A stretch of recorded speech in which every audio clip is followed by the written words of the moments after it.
In St. Peter's Square, in front of a vast crowd, a funeral mass watched around the world.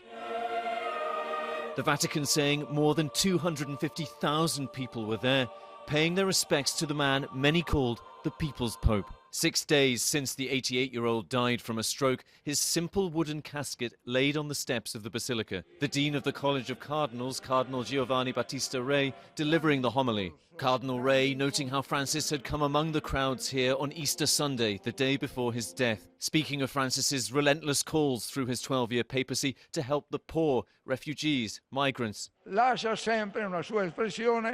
bridges, not walls, was an exhortation he repeated many times.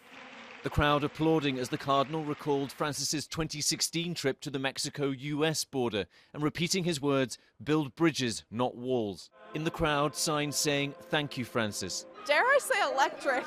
It's really lively, and I think that speaks a lot to his character. People are excited to be here. Dozens of world leaders attended, among them President Donald Trump and First Lady Melania Trump, former President Joe Biden and Jill Biden, Ukraine's President Volodymyr Zelensky.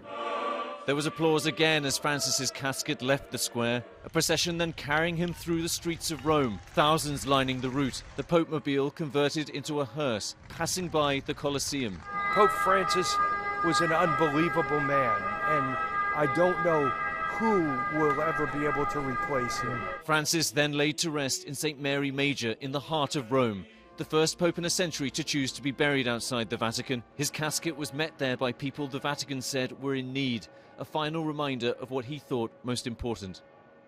Attention is now turning towards the conclave to choose a new pope. Normally it happens 15 to 20 days after the death of a pope, but it could be announced much sooner if cardinals wish.